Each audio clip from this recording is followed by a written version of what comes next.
Assalamualaikum warahmatullahi wabarakatuh. Yang kami hormati Ibu Dr. Cici Widiawati, SPMSN, selaku dosen pengampu mata kuliah penganggaran. Kami ucapkan terima kasih karena telah memberikan kami kesempatan untuk mempresentasikan hasil diskusi dari kelompok kami mengenai analisis keuangan dan akunting dalam penyusunan anggaran. Sebelumnya, izinkan kelompok kami memperkenalkan diri. Perkenalkan, di sini ada Tiara Nur Fadilah, Noviana Zain, Dea Pratiwi, Putri Aksania Laufa, ada Rizkia Putri Primandita, Cucu Cahyati, saya sendiri Rana Kotrunada, kemudian Imatul Rizki, dan Mozan Muhammad bin Azum. Baik, selanjutnya langsung saja pemateri pertama akan menyampaikan materinya. Definisi. Kata akuntansi seharusnya diserap dari kata akuntansi atau bahasa Inggris artinya hal menghitung. Kata accounting seharusnya diserap dari kata accounting artinya cara atau proses menghitung. Accountancy dan accounting berasal dari kata account atau bahasa Inggris yang dapat berarti hitung atau hisab. Contoh lain, kata account ada yang menyerap menjadi akun sebagai padanan dari kata perkiraan atau rekening. Bila kata account diserap menjadi akun, maka akuntansi menjadi keakunan atau hal menghitung, kegiatan menghitung. Sedangkan accounting menjadi pengakurian. Laporan keuangan merupakan bahasa perusahaan karena kita dapat mengetahui keadaan sebuah organisasi atau perusahaan. Laporan keuangan perusahaan yang pokok meliputi neraca dan laporan laba rugi. Besar kecilnya perusahaan dapat diketahui dari neraca, sedangkan maju mundurnya perusahaan dapat diketahui dari laporan laba rugi. Laporan keuangan merupakan hasil dari akuntansi. Hubungan penganggaran dan akunting. Accounting bagi suatu perusahaan merupakan bahasa organisasi, language of business. Artinya, dengan accounting orang dapat mengetahui keadaan organisasi. Keadaan organisasi yang dimaksud adalah keadaan besar kecilnya organisasi, keadaan kesehatan keuangan organisasi, keadaan luasnya kegiatan organisasi, dan keadaan maju mundurnya organisasi. Dengan demikian, accounting merupakan alat informasi agar orang mengerti dan mengetahui tentang keadaan organisasi. Sumber informasi akunting berupa laporan keuangan yang dibuat oleh seorang akuntan. Pada laporan keuangan terdapat laporan laba rugi yang berkaitan dengan anggaran operasional dan neraca yang berkaitan dengan anggaran keuangan. Yang pertama, anggaran operasional. Operational budget adalah anggaran yang bertujuan untuk menyusun anggaran laba rugi. Anggaran laba rugi merupakan anggaran berupa daftar yang disusun secara bersistem tentang dapatan, beban, serta laba rugi yang diperoleh suatu perusahaan selama periode tertentu. Anggaran keuangan atau financial budget adalah anggaran yang bertujuan untuk menyusun anggaran neraca. Anggaran neraca merupakan anggaran berupa daftar yang disusun secara bersistem tentang harta, hutang, dan modal dari suatu organisasi pada tertentu. Dapatan atau revenue adalah jumlah yang dibebankan kepada pelanggan untuk barang atau jasa yang dijual. Harga pokok atau cost adalah nilai sesuatu yang dikorbankan dalam satuan uang untuk memperoleh harta. Dalam arti sempit, cost atau yang diartikan biaya sama dengan harga pokok. Dalam arti luas, cost yang diartikan biaya meliputi pengertian harga pokok dan beban. Beban atau expense adalah harga pokok yang bermanfaat dan telah habis dipakai untuk memperoleh laba. Klasifikasi biaya atau beban. Dari segi fungsi pada perusahaan manufaktur terdiri atas yang pertama biaya pabrik, yang kedua biaya jualan, yang ketiga biaya administrasi dan umum. Kemudian ada analisis rasio. Rasio keuangan merupakan salah satu alat analisis laporan keuangan dan sangat bermanfaat dalam menafsirkan kondisi keuangan perusahaan atau organisasi dan menyusun anggaran.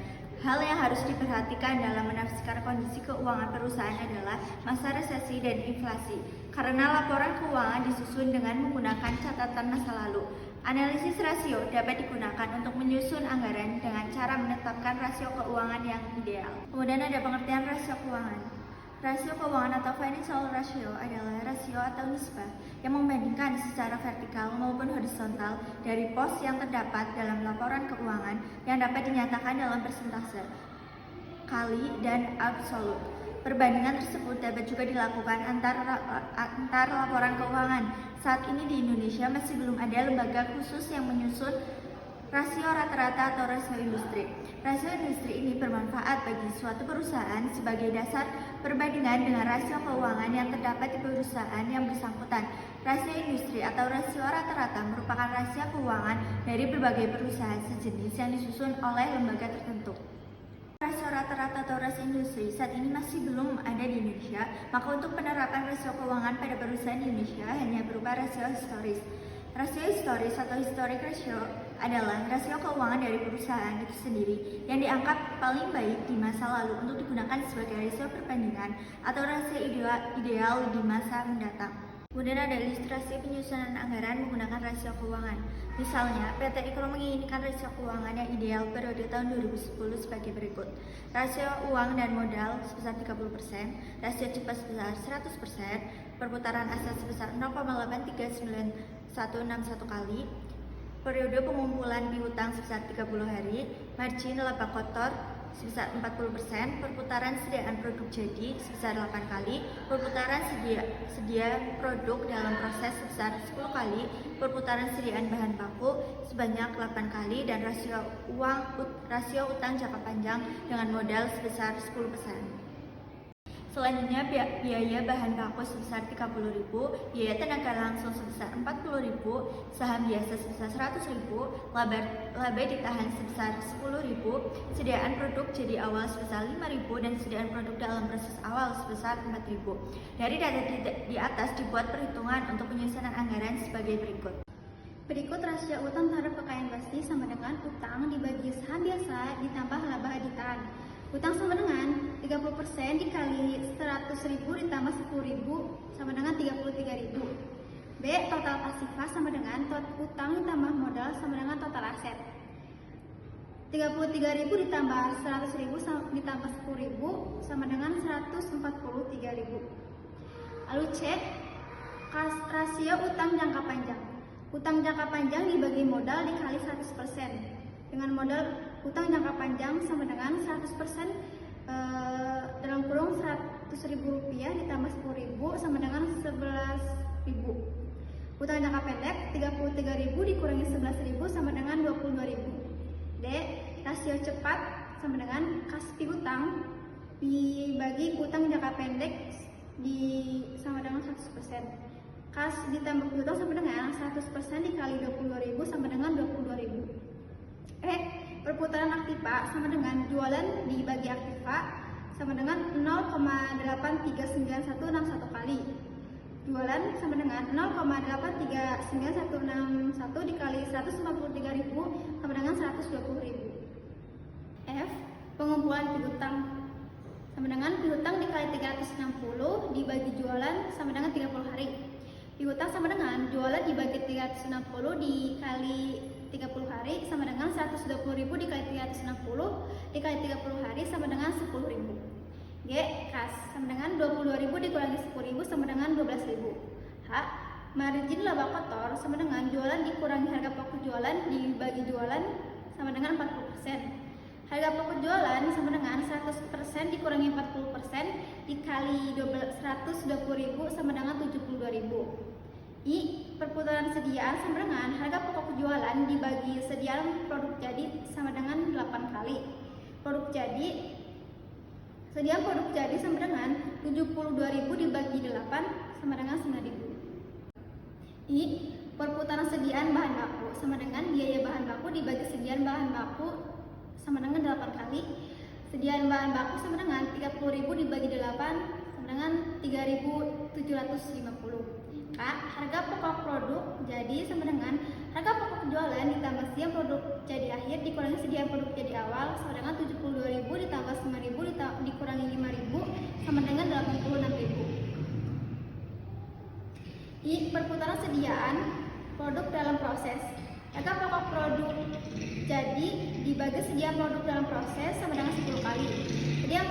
Sediaan produk dalam proses sama dengan 76.000 dikali 10 sama dengan 7.600. M.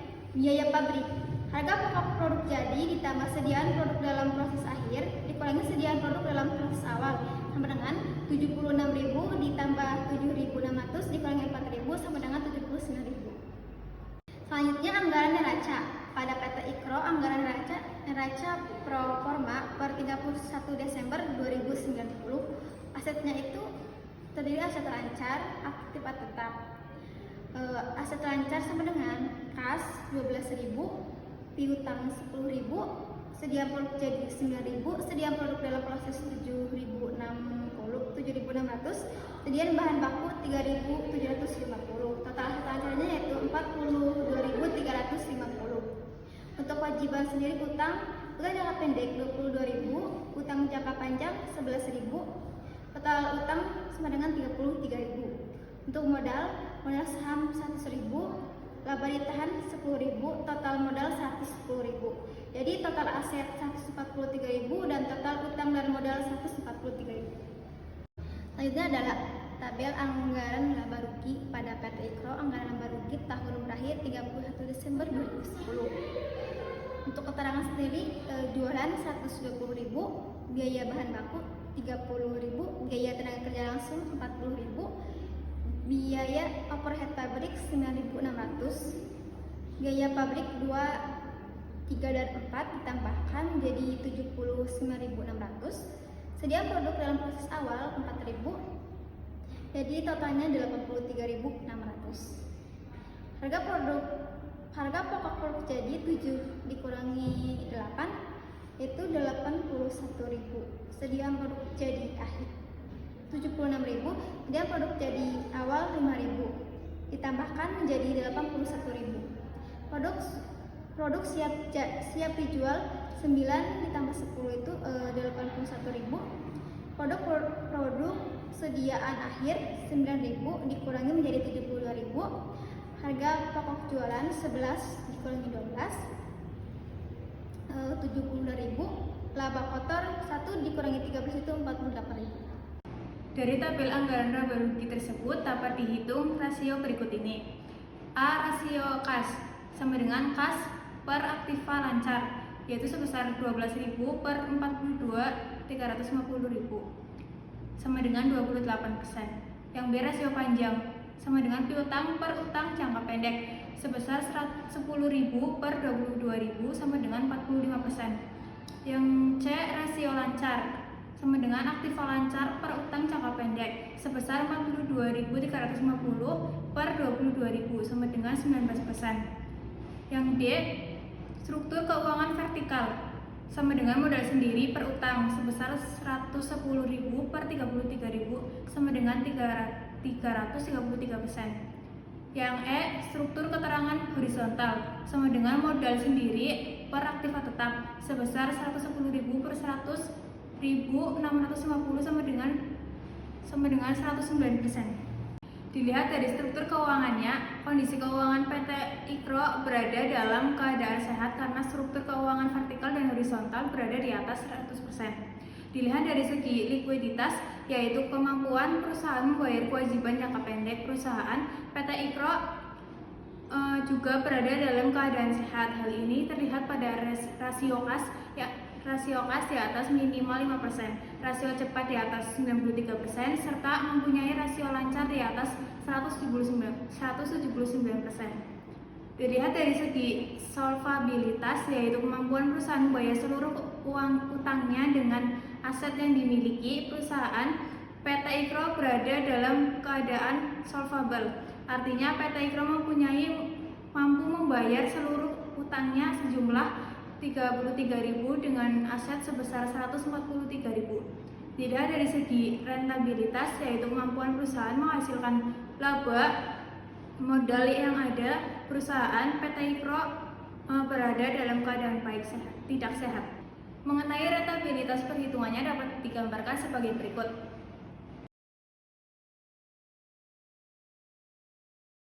Selanjutnya, analisis masa resesi.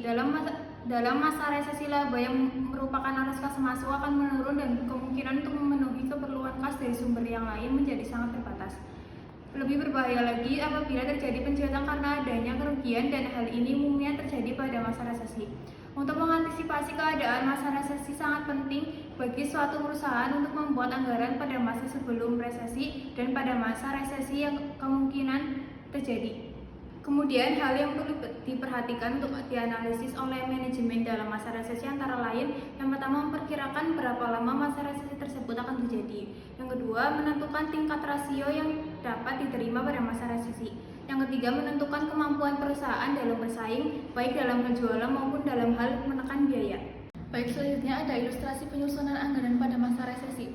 Berikut ini adalah contoh penyusunan anggaran pada masa resesi. Misalnya perusahaan PT Pelantingan mempunyai data neraca per 31 Desember 2010 yang terdiri dari kas 2.000, piutang 10.000 dan sediaan 20.350, aset tetap bersih 27.650, utang dagang 8.000, utang dividen 10.000, utang jangka panjang 12.000, modal saham 12.000 serta laba ditahan 10.000. Pada tahun 2011, PT Pelantingan bermaksud mengadakan pelunasan perusahaan dengan cara membeli mesin baru seharga 100.000. Hal ini dilakukan untuk memperluas daerah pemasaran dan dalam rangka memulih persaingan. Direktur PT Pelantingan telah mengumumkan informasi petunjuk mengenai beberapa hal, antara lain yang pertama ada masa resesi segera dimulai tahun 2012. Yang kedua, masa lama resesi mungkin pada tahun 2012 dan 2013. Yang ketiga, ada jualan pada tahun 2011 diperkirakan mencapai 300.000. Namun pada masa resesi tahun 2012 turun menjadi hanya 70% dan jualan tahun 2011. Sedangkan jualan tahun 2013 turun lagi menjadi 80% dan jualan tahun 2011. Yang keempat ada harga pokok jualan tidak termasuk depresiasi. Berdasarkan pengalaman perkiraan tahun 2011, 2012, 2013 masing-masing sebesar 60, 70, dan 65% dari jualan tahun lalu. Yang terakhir sedia 25% dari harga pokok jualan. Selanjutnya ada depresiasi 10% dari nilai aset tetap bersih, piutang 19% dari jualan, utang dagang 20% dari harga pokok jualan, beban usaha variabel 20% dari jualan, beban usaha tetap setahun 15.000 tidak termasuk depresiasi. Dividen akan tetap dibayar di awal tahun mendatang sebesar 10.000. Pajak 10% dibayar tahun mendatang kecuali pajak tahun 2010 telah dibayar pada akhir tahun 2000. Saldo kas awal dan akhir yang diinginkan sebesar 2.000. Dari data tersebut, PT Pelantingan menyusun anggaran tiap tahun selama 3 bulan seperti anggaran laba rugi yang pada di tabel 21.5, anggaran kas tabel 21.4 dan anggaran neraca tabel 21.5. Untuk tabel bisa dilihat di atas.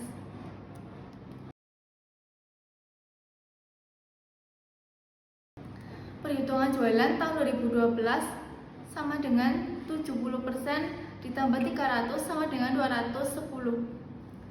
2013 80% dikali 300 sama dengan 240. Perhitungan harga pokok jualan 2011 60% dikali 300.000 sama dengan 180. 2012 70% dikali 210 sama dengan 147. 2013 65% dikali 240 sama dengan 156.000. Perhitungan beban usaha variabel 2011 sama dengan 20% dikali 300.000 sama dengan 60. 2012 20% dikali 210 sama dengan 42.000. 2013 20% dikali 240 sama dengan 48.000. Perhitungan depresiasi 2011 10% dikali 127.650 sama dengan 12.765. 2012 10% dikali 127.650 dikurangi 12.765 sama dengan 11.489.000. 2013 10% dikali 127.650 dikurangi 12.765 ditambah 11.489 sama dengan 10.300. Perhitungan pajak hasilan 2011 10% dikali 32.235 sama dengan 3.224. 2012 bebas pajak karena rugi 5.489 2013 10% dikali 10.700 dikurangi 5.489 sama dengan 521. Selanjutnya ada nilai tambah ekonomi. Perbedaan antara pengharapan variabel dengan penghargapokan berhasil aktivitas atau berbasis aktivitas atau activity based costing. Perencanaan laba jangka pendek. Penghargapokan berbasis aktivitas berfokus pada penggerakan dan pengarahan seluruh aktivitas atau kegiatan ke penciptaan nilai. Nilai yang diciptakan diukur dengan menggunakan ukuran nilai tambah ekonomi atau economic value added atau FVVA. Nilai tambah ekonomi selain digunakan pada penghargapokan berbasis aktivitas, juga digunakan pada penghargapokan penuh. Selanjutnya ada pengertian laba. Laba adalah perbedaan antara pendapatan dengan keseimbangan biaya dan pengeluaran untuk periode tertentu. Laba dapat dibedakan menjadi laba akuntan dan laba ekonomi. Pengertian laba akunting. Laba akunting merupakan titik perhatian utama dalam laporan keuangan. Laba mempunyai arti penting sebagai dasar pengenaan pajak, penentuan dividen, dan panduan kebijakan investasi. Sampai saat ini, masalah laba masih menjadi salah satu titik kritik kuat terhadap akunting. Apakah laba akunting mampu mencerminkan laba yang semestinya? Dua ekonomi keuangan seperti Merton H. Miller 1958 dan Franco Modigliani 1961 berpendapat bahwa laba ekonomi merupakan sumber penciptaan nilai atau value creation di perusahaan, dan bahwa tingkat imbalan dan pengembalian atau return ditentukan berdasarkan tingkat risiko yang diasumsikan oleh pemodal atau investor.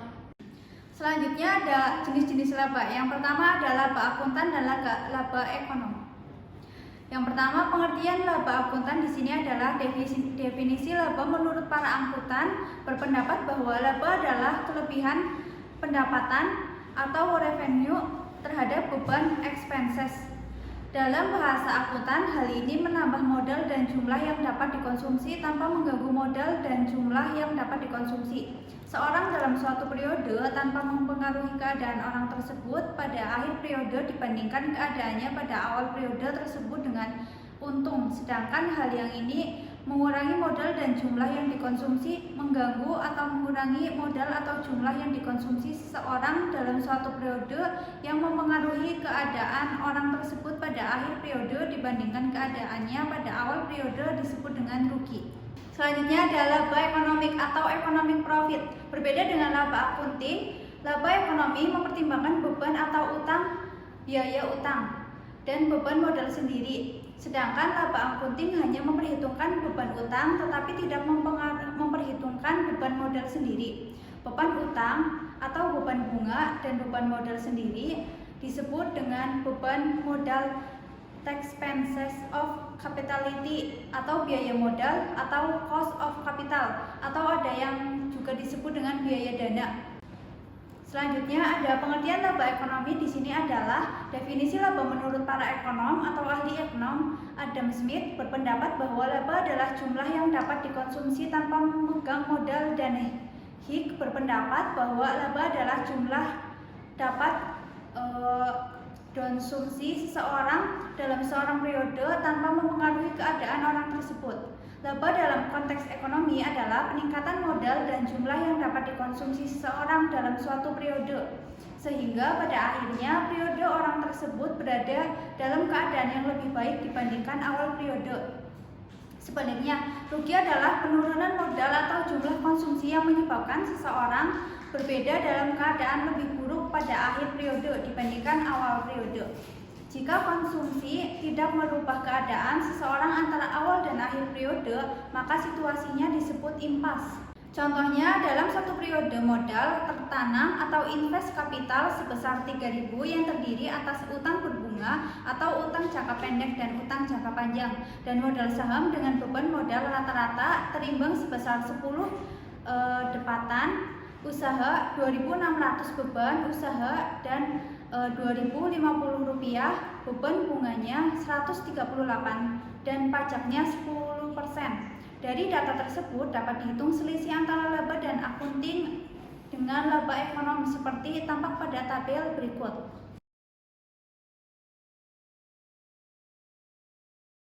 Selanjutnya ada nilai tambah ekonomi. Nilai tambah ekonomi atau NTE, Economic Value Added EVA, adalah laba yang tertinggal setelah dikurangi dengan biaya modal yang ditanamkan untuk menghasilkan laba tersebut. Nilai tambah ekonomi merupakan suatu tolak ukur kinerja keuangan yang berdasar nilai.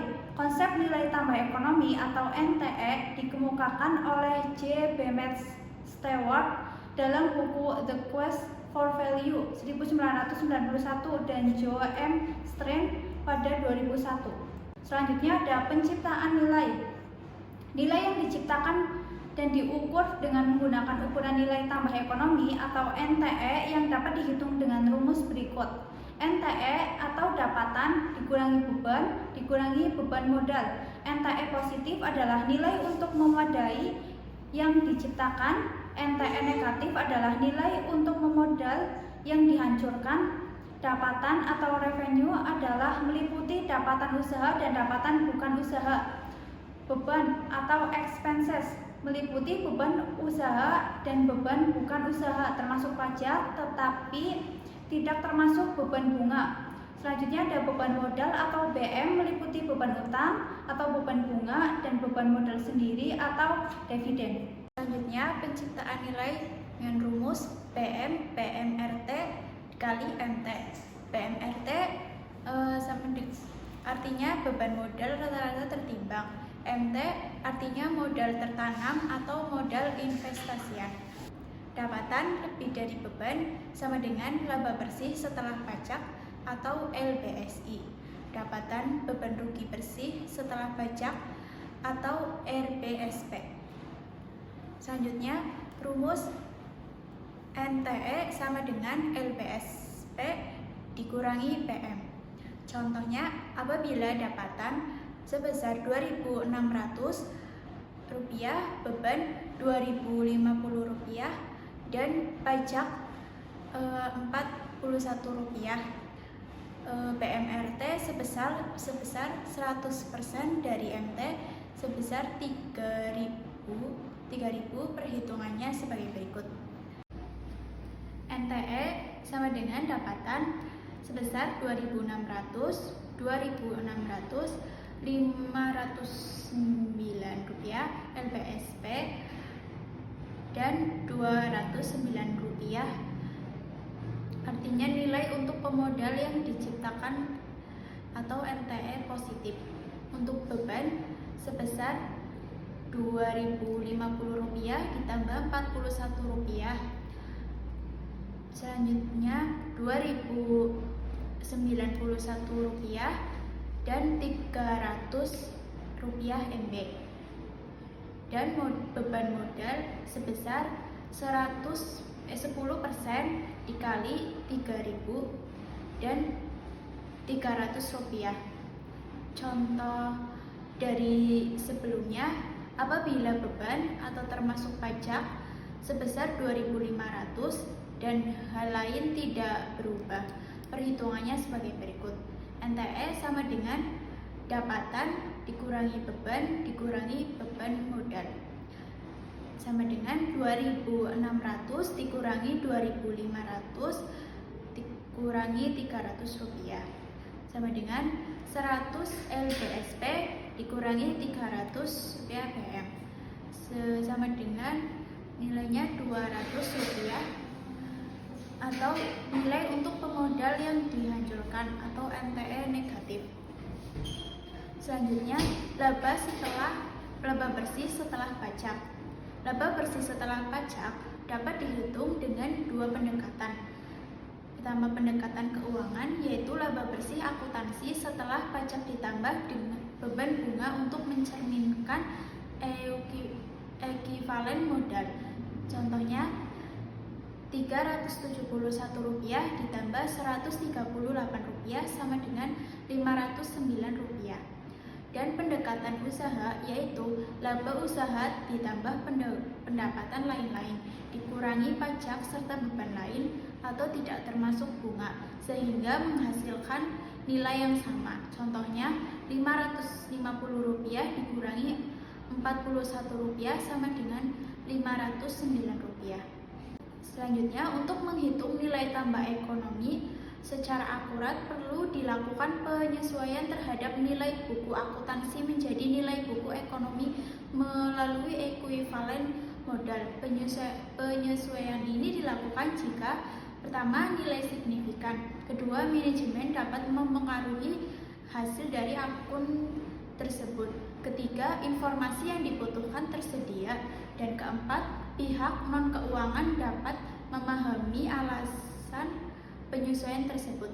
Beberapa komponen ekuivalen modal yang mempengaruhi laba bersih setelah pajak dan modal tertanam antara lain adalah pajak tambahan, biaya litbang, goodwill, cadangan, serta biaya restrukturisasi. 1. Pengertian dan perhitungan BMRT sebelum pajak. Beban modal rata-rata tertimbang BMRT atau Weighted Average Cost of Capital adalah rata-rata tertimbang dari biaya masing-masing komponen modal, utang, dan ekuitas. Berdasarkan proporsinya dalam struktur modal perusahaan, contoh kasus utang jangka pendek Rp600, bunga 8%, utang jangka panjang Rp900, bunga 10%. Modal saham Rp1.500, dividen 10,8%, total modal tertanam Rp3.000. Perhitungan utang jangka pendek, Rp600 ditambah Rp3.000 sama dengan 0,2 dikali 8% sama dengan 1,60%. Utang jangka panjang Rp900 ditambah Rp3.000 sama dengan 0,3 dikali 10% sama dengan 3,00%. Modal saham dibagi Rp1.500 ditambah Rp3.000 sama dengan 0,5 dikali 10,8% sama dengan 5,40%. BMRT sebelum pajak sama dengan 1,60% ditambah 3,00% ditambah 5,40% sama dengan 10%. Perhitungan BMRT setelah pajak. Penyesuaian untuk efek jangka panjang tarik pajak 10% karena bunga utang bisa mengurangi pajak tax deductible, maka BMR disesuaikan rumus BMRT setelah pajak.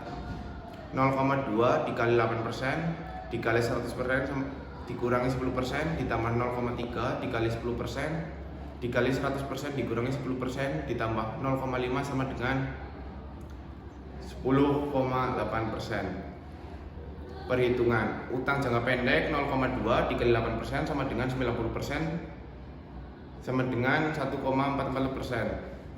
Utang jangka panjang 0,3 dikali 10% dikali 90% sama dengan 2,70%. Modal saham tidak kena pajak 0,5 dikali 10,8% sama dengan 5,40%.